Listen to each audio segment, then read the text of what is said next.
The Nyari had not known death for 60,000 years. Their biological renaissance, as they called it, had freed them from the cruel cycle of birth and decay that plagued lesser species. Senior architect Tahoe stood at the observation deck of the exploration vessel Asterisk, Endless Dawn Asterisk, his silver eyes fixed on the holographic display of a small blue planet.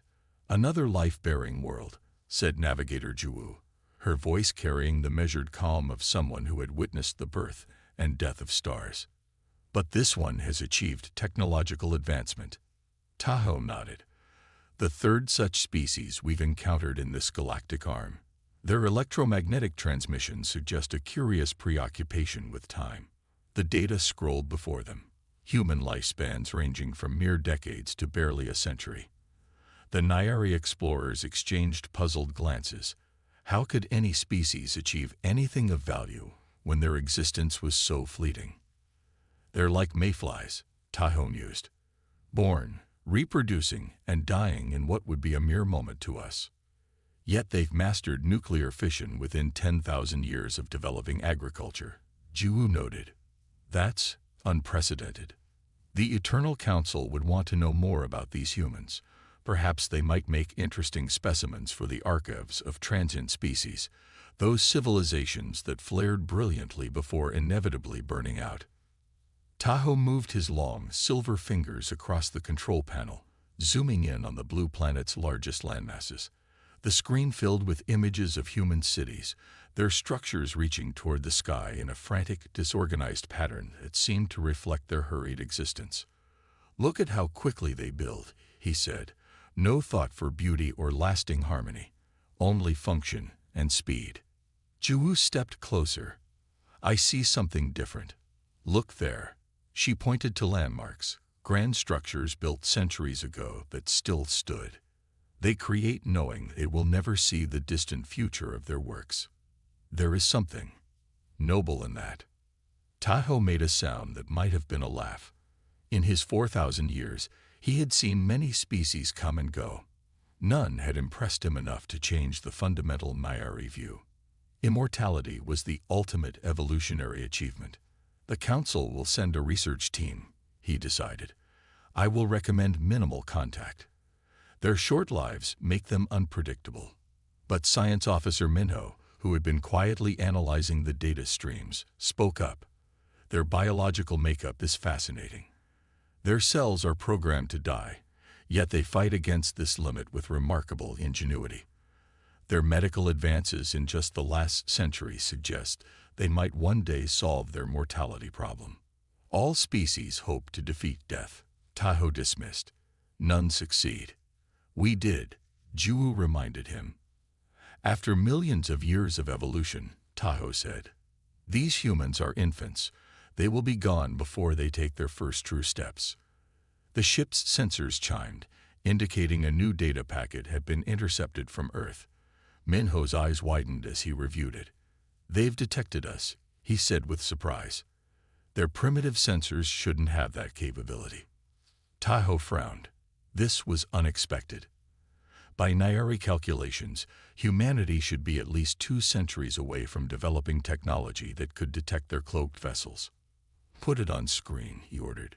A holographic display shifted to show a grainy image of their own ship, captured by what appeared to be a simple orbital telescope.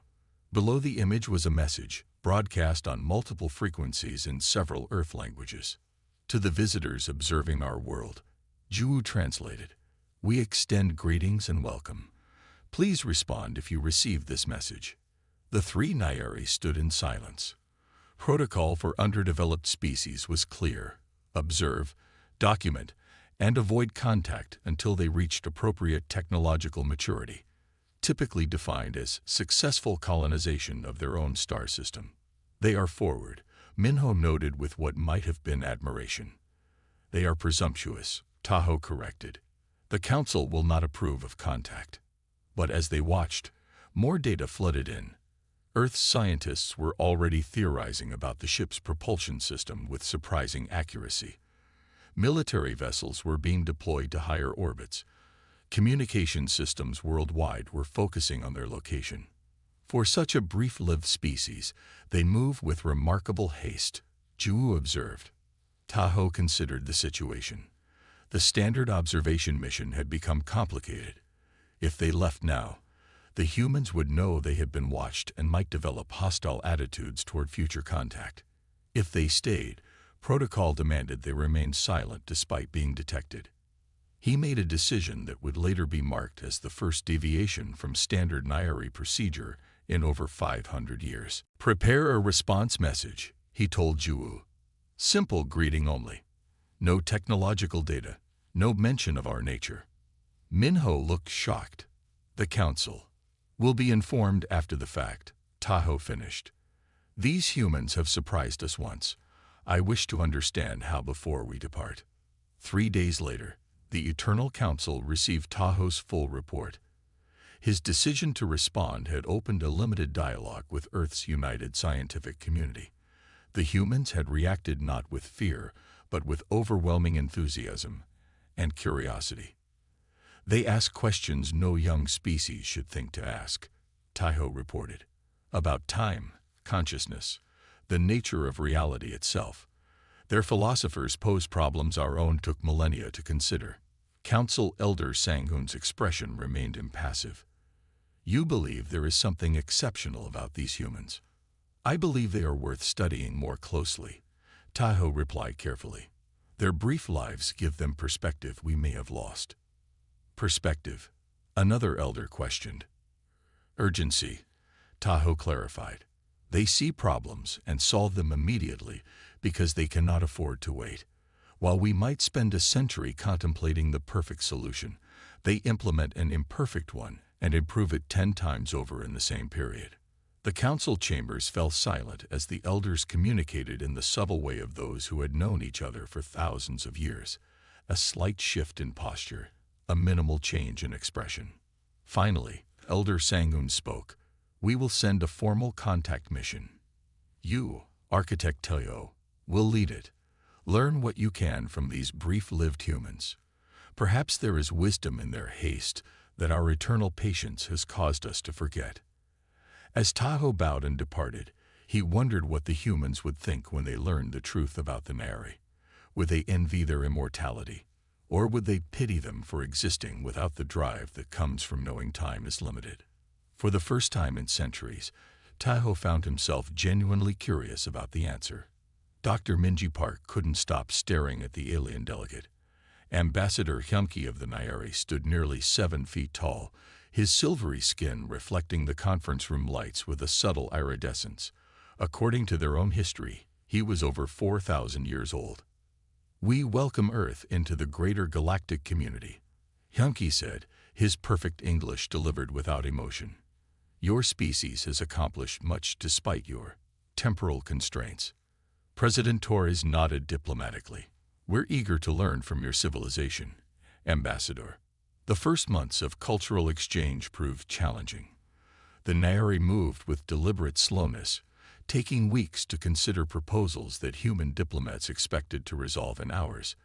They seemed perpetually amused by humanity's charming haste. In her laboratory at the International Xenobiology Institute, Dr. Park scrutinized Nairi cellular samples. Their regenerative properties were unlike anything in Earth's biological history. Cells that never reached their Hayflick limit, telomeres that never shortened. They don't age at all, she told her research partner, Dr. Chunho Lee. But look at these neural patterns. They're incredibly stable, too stable. Is that significant? Chunho asked. Minji frowned. In human brains, neural plasticity, the ability to form new connections, is essential for learning and adaptation. The Nairi brain shows almost none. She pushed back from her microscope and rubbed her tired eyes. For 6 weeks, she had been studying the same samples, searching for answers about these immortal visitors. The United Nations had granted her lab special access to Nairi biological data as part of the scientific exchange program. It's like their brains are set in stone, she continued. Once they learn something, the pattern is fixed forever, but creating new patterns seems almost impossible. Junho moved to the digital display showing the neural scans. Could this explain why they take so long to make decisions? They're literally unable to think outside their established patterns. Minji nodded slowly. I think immortality came with a price they don't even recognize.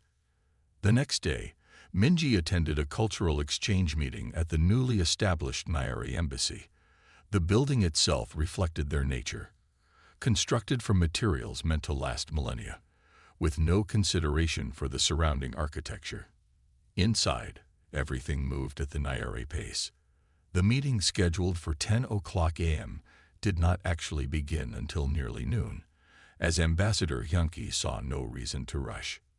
Dr. Park, he acknowledged her with a slight nod when she was finally admitted to his presence. Your research request is most unusual. Minji tried to hide her frustration at having waited 2 hours. Thank you for considering it, Ambassador. I believe studying how Nairi brains process new information could help us understand each other better. We have studied human brains extensively, Hyunki replied. They are chaotic, inefficient, constantly rewiring themselves in ways that seem random. That chaos is how we adapt, Minji explained. It's why we've advanced so quickly. Hyunki's silver eyes regarded her with what might have been curiosity, though his face showed little expression. A curious theory. It will be considered by our science council. How long will that take? Minji asked. Perhaps a year, maybe 2. Proper consideration requires time. Minji couldn't hide her disappointment. Ambassador, with respect, I'll be approaching retirement by then. For the first time, Hyunki's face showed genuine surprise. You joke, surely. You are young for your species. I'm 43. In 30 years, I'll be considered elderly. In 50, I'll likely be dead. A silence fell between them. The concept seemed to trouble the ambassador. So brief, he finally said. Yet you humans accomplish so much. It is puzzling. Later that week, Minji was surprised to receive an unexpected visitor at her lab. Jinsu, a junior Nairi scientist, arrived without warning. Ambassador Hyunki sent me, he explained. Your comment about your lifespan has created much discussion among our delegation. Unlike the other Nairi, Jinsu seemed younger somehow, though Minji knew he was over 600 years old. The ambassador has authorized me to participate in your brain study, Jinsu continued. I am considered unconventional among my people. They believe I may be more compatible with human research methods. Over the next few weeks, Minji discovered that Jinsu was indeed different from other Nairi. He asked questions, showed genuine curiosity, and could make decisions without endless deliberation. The neural scans revealed why. His brain patterns showed significantly more plasticity than other Nairi. You're an anomaly among your people, Minji told him one evening as they reviewed data. Your brain can still form new connections easily. Jinsu's expression shifted slightly. What passed for embarrassment among the Nairi? It is considered a defect. The elders call it neuroreversion and view it as primitive. In Nairi society, wisdom comes from unchanging certainty. But without change, how do you learn? How do you adapt to new situations? We rarely face truly new situations, Jinsu explained. When you live for thousands of years, patterns repeat. What seems unique to you has happened before in some form to us. Minji shook her head. That can't always be true. Meeting humans must have been new. It was, Jinsu admitted. And our response has been problematic. The council has spent 6 months debating how to proceed with relations when they should have been building connections. Is that why you came to help me? Minji asked. You saw something they couldn't. Jinsu was quiet for a long moment. I believe immortality has costs my people no longer recognize. We have traded adaptability for permanence. But your species, you burn so brightly precisely because your time is limited.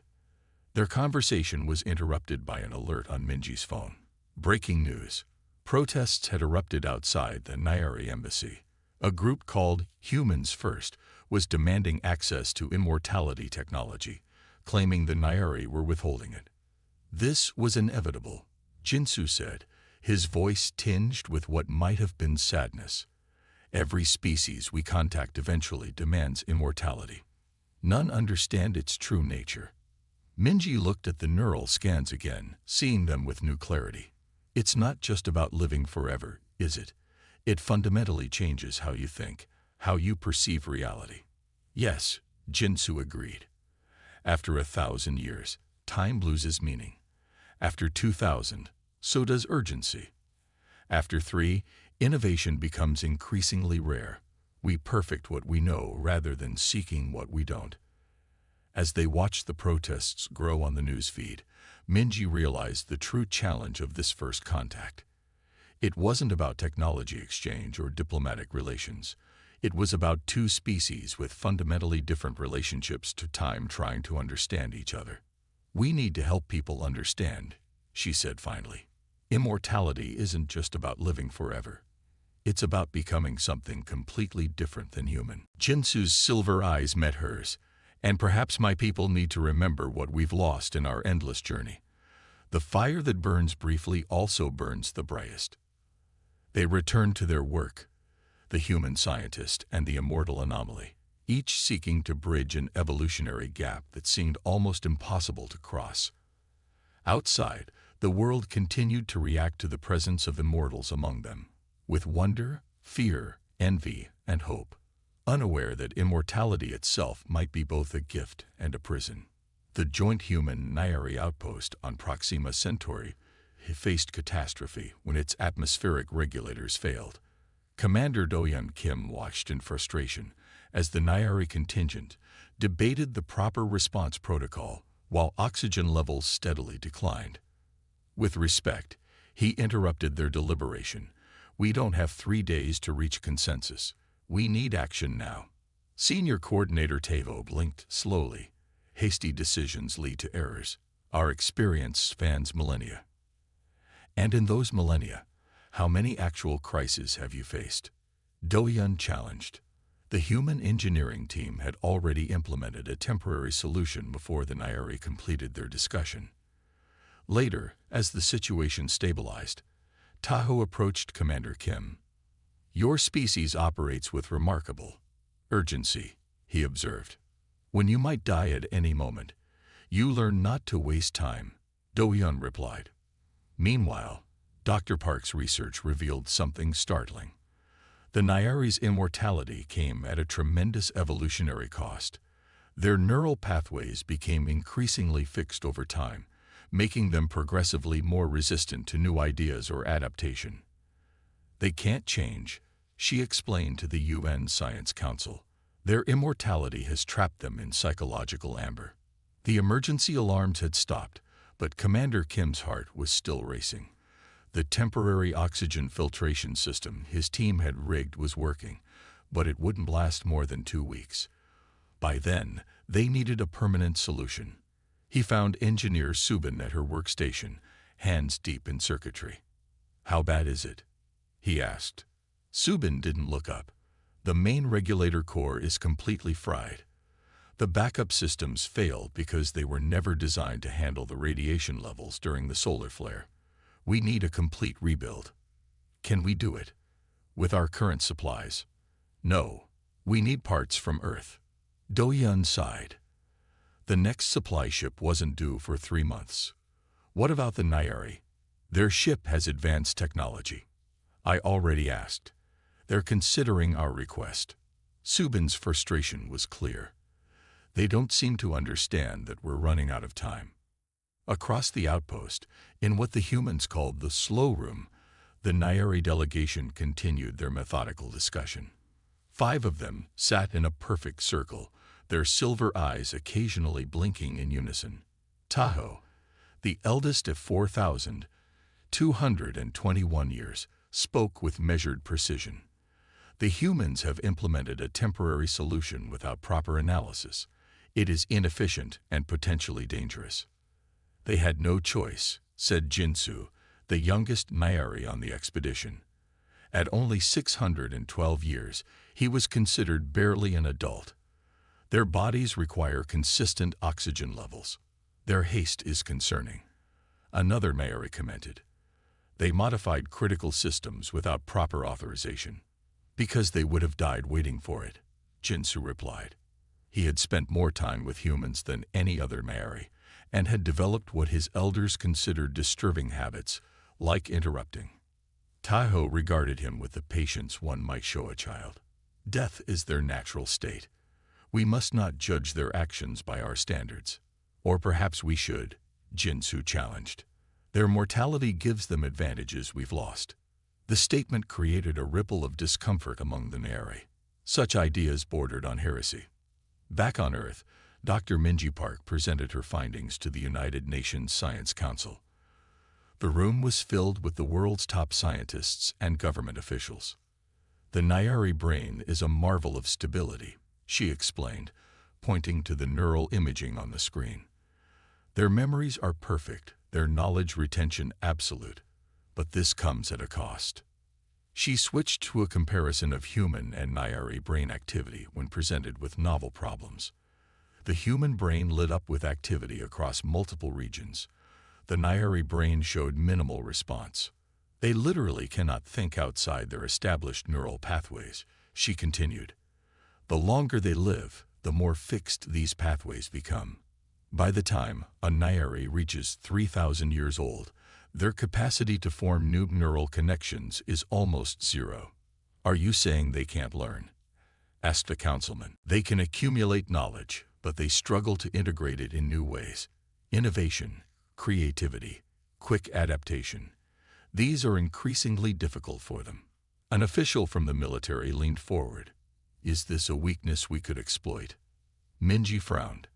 That kind of thinking is exactly what we must avoid. This isn't about advantage or weakness. It's about understanding a fundamental difference between our species. At the Proxima outpost, a week had passed. The temporary oxygen system was failing faster than expected. Commander Kim called an emergency meeting with both human and Nayari personnel. We have 7 days before oxygen levels become critical, he stated bluntly. We need to combine human and Nayari technology to build a new regulator system. Tahoe looked troubled. Such integration has never been attempted. The compatibility issues will have to be solved as we work. Do-Yun interrupted. We don't have time for perfect solutions. After much discussion, a compromise was reached. The humans would begin construction immediately, while the Nayari would calculate the optimal configurations. Jinsu volunteered to serve as the bridge between the two teams. As they worked, Jinsu observed something fascinating. The humans made mistakes, many of them, but recovered quickly and learned from each failure. The Nayari made few errors but struggled when theoretical models didn't match reality. You're going to burn out that coupling, Jinsu warned Subin as she connected two incompatible systems. Probably, she agreed, not stopping her work. But it'll give us about 6 hours of function before it fails. That's 6 hours to figure out a better solution. But why implement a flawed design? Subin looked up, hands still working. Because a flawed solution that keeps us alive is better than a perfect solution that comes too late. The concept troubled Jinsu deeply. It challenged thousands of years of Maori thinking. On the third day, the integrated system failed catastrophically, filling a section of the outpost with smoke. No one was hurt, but precious time was lost. This validates our concerns, Tahoe told Commander Kim. Hasty implementation leads to failure. To everyone's surprise, Kim smiled. Actually, it told us exactly what doesn't work, which narrows down what might. We're closer to a solution now. The human team immediately began a redesign. This time, they incorporated what they'd learned from the failure. By the 5th day, they had a working prototype. It wasn't elegant or efficient by Nayari standards, but it processed oxygen. As the humans celebrated, Jinsu observed Tahoe standing alone, watching them. They succeeded where our approach would have failed, Jinsu said quietly, joining his elder. For now, Tahoe replied. But their solution will require constant maintenance and modification. It lacks the perfection of Nairi engineering. Perhaps perfection isn't always the goal. Jinsu hesitated before adding, I've been thinking about Dr. Park's research, about our neural rigidity. Tahoe's expression hardened, a human theory based on limited understanding. But what if she's right? What if immortality has cost us the ability to truly adapt? These humans saved themselves through rapid innovation, while we were still analyzing the problem. Tahoe was silent for a long moment. Finally, he said, I have lived for over 4,000 years, Jinsu. I have seen civilizations rise and fall. The human way is brilliant but unsustainable. They burn too brightly. And perhaps we barely burn at all anymore, Jinsu replied. Their conversation was interrupted by Commander Kim, who approached with a small bottle in hand. We're having a small celebration, he told them. I'd be honored if you'd join us. In that moment, watching the humans celebrate their imperfect victory over death, Tahoe felt something he hadn't experienced in centuries, doubt about the Nairi path. These brief-lived creatures had succeeded through methods as people had abandoned millennia ago. Their mortality drove them to create, adapt, and overcome in ways the Nairi had forgotten. It was a troubling revelation, one that would soon spread throughout the Nairi civilization and challenge the very foundation of their immortal existence. When the Proxima pathogen emerged, it struck both species in different ways. Humans suffered respiratory distress, but could be treated with antivirals.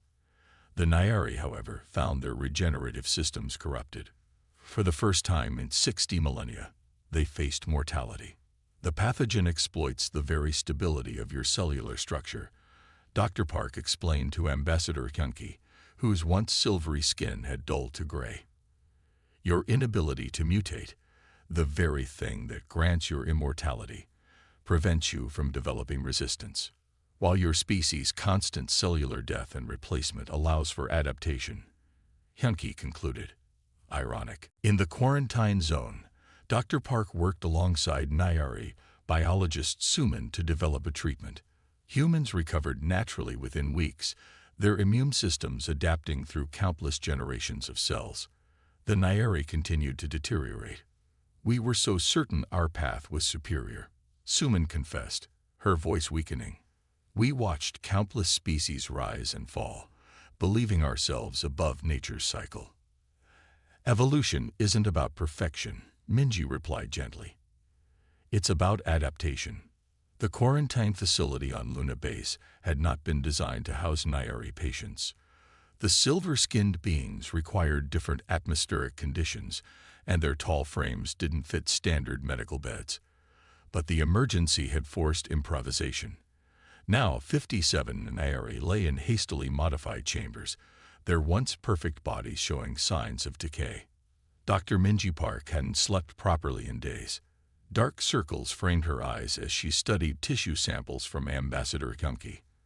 Under the microscope, the once perfect cells showed signs of degradation never before seen in Nairi biology. The pathogen is rewriting their cellular structure, she explained to the emergency response team. It's turning their regenerative ability against them. General Wano frowned. How did this happen? The Nairi claim they've never experienced disease in 60,000 years. That's exactly the problem, Minji said. Their immune systems have had no reason to evolve. They've been static for millennia, while microbes continued to adapt. A young aide raised her hand. But how did the pathogen cross species? It shouldn't be able to infect both humans and Nairi. It didn't evolve naturally, Suman said, her voice weak but clear. The Nairi biologist had insisted on working despite her own infection. The pathogen bears markers of artificial engineering. Silence fell over the room. The implications were clear. Someone had created this pathogen specifically to target both species. In another wing of the facility, Jinsu sat beside Tahoe's bed.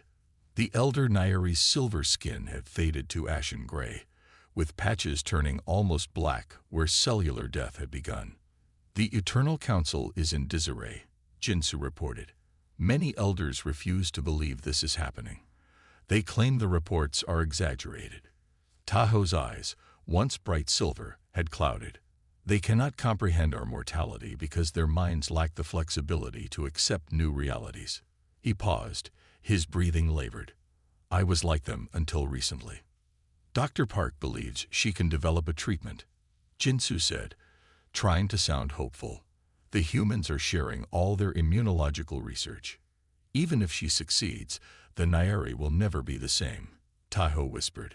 We have confronted what we thought impossible, our own end. In the main laboratory, Minji and Suman worked side by side. Despite her weakening condition, the Nairi scientist's knowledge proved invaluable. Her 400 years of biological research experience gave her insights no human could match. Your cells fight back by dying, Suman observed, watching human tissue samples under a microscope. When infected cells detect the pathogen, they self-destruct to prevent its spread. Apoptosis, Minji nodded. Programmed cell death. It's one of our basic defense mechanisms. We lost that ability, Suman said. Nairi cells are programmed for eternal renewal, not strategic surrender. Their conversation was interrupted by an urgent call. 3 more Nairi had entered critical condition, their bodies beginning to shut down as the pathogen overwhelmed their regenerative systems.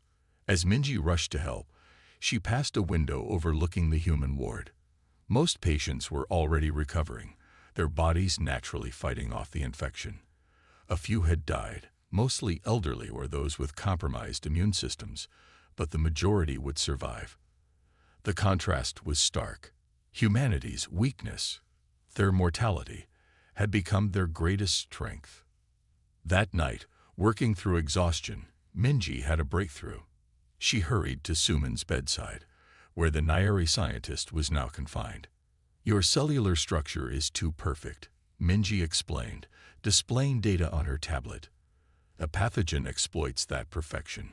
But what if we introduced controlled imperfection? Suman's eyes widened with understanding. You want to reintroduce cellular death into our biology. Controlled cell death, Minji corrected. Your cells would retain most of their regenerative properties, but gain the ability to sacrifice themselves when infected.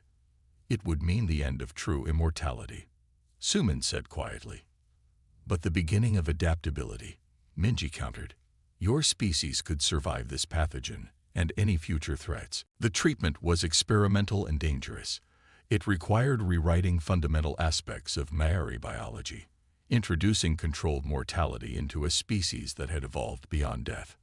Ambassador Hyunki, as the highest-ranking Nairi on Earth, made the decision. Proceed with the treatment, he told Minji. Starting with me. The procedure was painful.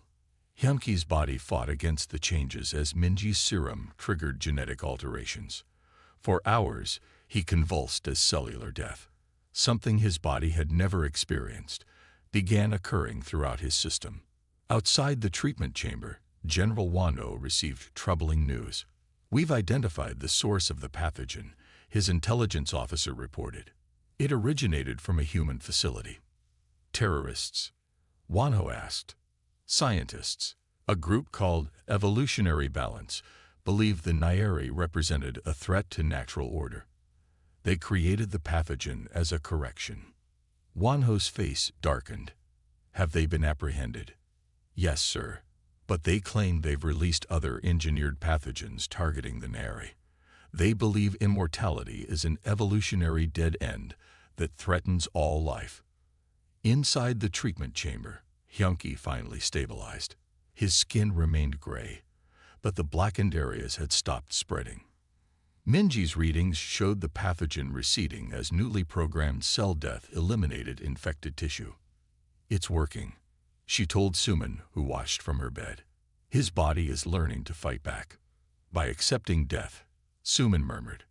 Over the next week, all infected Nairi received the treatment. Most survived, though none emerged unchanged. Their perfect silver skin now bore patterns of gray and white, physical manifestations of their altered biology. When Hyunki finally rose from his bed, he looked at his reflection in a metal surface. The perfect being who had arrived on Earth was gone, replaced by someone marked by experience and change. We had forgotten what it means to adapt, he told Minji. For 60,000 years, we believed we had reached evolutionary perfection. Now we understand. There is no perfection, only change. As news of the treatment spread to the Nairi homeworlds, their civilization faced an unprecedented crisis of identity. Some rejected the treatment, preferring to risk death rather than surrender immortality. Others embraced the change, seeing in humanity a reminder of what they had lost. In the recovery ward, Taiho spoke with Jinsu. I have lived over 4,000 years believing our path was superior, the elder said. Now I wonder if we have been standing still while the universe moved forward. Perhaps that's why we needed to meet humans, Jinsu suggested, to remember what it means to evolve. Outside their window, Earth shone blue against the blackness of space, home to a species whose greatest weakness had proven to be their greatest strength, and whose brief, bright lives had forever changed the immortal Nairi. The solution, when it came, required sacrifice. Dr. Park's treatment would save the Nairi, but permanently alter their biology. They would retain exceptional longevity, perhaps several thousand years, but true immortality would be beyond them. In exchange, she explained the Eternal Council. Your neural pathways will regain plasticity. You'll be able to form new connections, adapt to new circumstances, and evolve once again. The council chambers erupted in chaos. Some Nairi declared they would rather face extinction than mortality. Others saw the wisdom in adaptation. Elder Taiho, once so certain of Nairi superiority, was among the first to receive the treatment. We called ourselves the Eternal Ones, he said afterward, never realizing that eternity is not a gift but a trap. Within decades, the transformed Nairi civilization experienced a renaissance of art, science, and philosophy. They began to understand the human drive to create meaning within finite time. At the centennial celebration of First Contact, Ambassador Suman, who had chosen the treatment and survival, addressed the United Nations. Humans taught us what we had forgotten. That life draws its value not from endless duration, but from change and growth. You showed us that mortality is not a weakness, but the crucible in which purpose is forged. For this wisdom, we are forever in your debt. As humanity and the Nairi ventured outward together, they carried this truth to the stars. Immortality without change is merely existence, while a life embracing growth, even with its inevitable end, is truly living. The Eternal Council gathered in their ancient chamber on the Nairi homeworld. 64 silver-skinned elders sat in concentric circles, many appearing as living statues, so still they seemed not to breathe. At the center stood Dr. Minji Park, her dark hair now streaked with gray, her face showing the subtle marks of her 50 years. This human claims we must surrender our immortality, Elder Eugen said, his voice echoing through the vast chamber. That we must welcome death into our perfect biology. Not death, Minji corrected gently. Change, the ability to adapt. The holographic display above showed the molecular structure of her proposed treatment. It would alter the fundamental Nairi cellular regeneration process, introducing limited cellular death while maintaining extended longevity. The Proxima pathogen was only the beginning, she continued. Analysis shows it was engineered using principles that can be replicated. Other pathogens will follow, targeting your unchanging biology. So we are to become like humans? Another elder asked, disgust evident in his tone. Brief flames that burn out in mere centuries. Taiho, still recovering from his illness, rose slowly to his feet. His once perfect silver skin now bore patches of gray and white, scars from his battle with the pathogen. I have lived 4,000 years, he told his fellow elders. In that time, I witnessed the rise and fall of countless species. I believed our immortality made us superior, the pinnacle of evolution. He moved toward the center of the chamber, each step deliberate. I was wrong. The pathogen revealed our weakness. We cannot adapt because we stopped evolving. Our perfect, unchanging bodies became prisons for our minds. Murmurs rippled through the chamber. For a Nairi elder to admit error was unprecedented. Suman, still weak but determined to participate, added, "I studied Dr. Park's treatment. It doesn't just restore our ability to fight disease. It reawakens neural plasticity, our ability to form new thoughts, to change our minds. And this is desirable." Elder Eugen challenged. Uncertainty, doubt, the chaos of constant change. "It is the essence of life itself," Minji answered, "not just to exist, but to grow." The debate lasted for weeks, lightning fast by Nairi standards. While they deliberated, reports arrived from across Nairi space. New variations of the pathogen had appeared on 3 colony worlds. The threat was spreading. Finally, the council reached its decision. The treatment would be offered to all Nairi, but not mandated. Each individual would choose between traditional immortality with its increasing rigidity, or the new path of extended life with adaptation. The division was immediate and profound. Nearly a third of the Nairi, mostly the youngest, accepted the treatment. Another third, including many elders, rejected it completely, retreating to isolated worlds where they hoped to maintain their unchanging existence. The remaining third delayed their decision, watching to see the results. Tahoe was among the first to receive the full treatment. The process took months as his body's cellular structure was gradually altered. When it was complete, he looked at himself in a reflective surface. Gray patterns marked his once silver skin, and fine lines had appeared around his eyes. The first signs of aging he had ever experienced. "How do you feel?" Minji asked him. Tahoe was quiet for a moment. "Different. My thoughts move in new directions. Ideas I dismissed for centuries now seem worth considering." He touched the lines on his face. "Is this how humans feel all the time? This sense of urgency?" "The awareness of time passing gives everything meaning," she said. "When something can end, it becomes precious."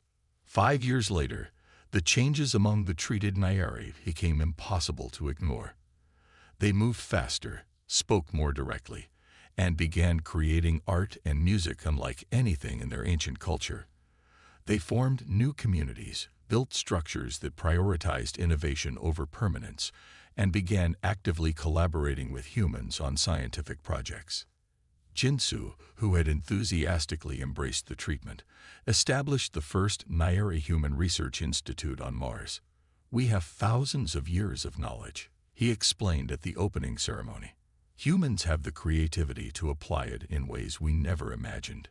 Together, we are more than either species alone." Not all welcomed these changes. The traditionalist Nairi viewed the treated ones as corrupted, no longer true Nairi. They closed their borders to both humans and their changed brethren, determined to preserve what they saw as the purity of their species. 20 years after the treatment began, Minji Park attended her last public ceremony before retirement. Now 75 years old, she moved slowly with the aid of a cane. At the ceremony honoring her work, Suman, now the Nairi ambassador to Earth, presented her with their highest honor. "Dr. Park did not just save our lives," Suman said to the assembled dignitaries. "She saved our future by reminding us that life without change is not life at all, but merely existence." Minji smiled as she accepted the award. "I only helped you remember what you had forgotten. That immortality has a price, and sometimes that price is too high." As decades passed, the differences between the two Nairi paths grew more pronounced. The treated Nairi, though still living for thousands of years, now experience genuine growth and change. Their children, born with the new biology, developed faster and showed unprecedented creativity. The untreated Nairi remained unchanging, perfect in their immortality, but increasingly isolated from the galaxy's evolution.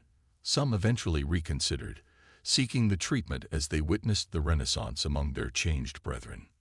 100 years after first contact, both species gathered at the United Nations in New York.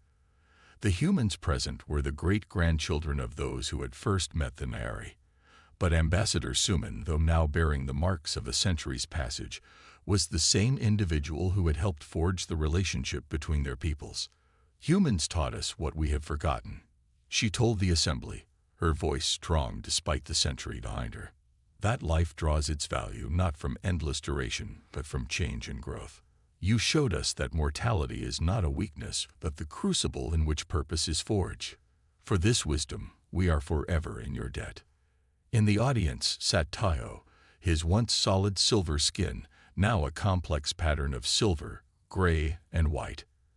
His eyes, however, burned with a fire that had been absent for 3,000 years of his immortal existence. Beside him sat a human child, barely 10 years old, watching with wonder as the ancient alien spoke of time and change and the value of ending. In her brief life, she would experience more growth and change than a traditional Nayari would in 10,000 years.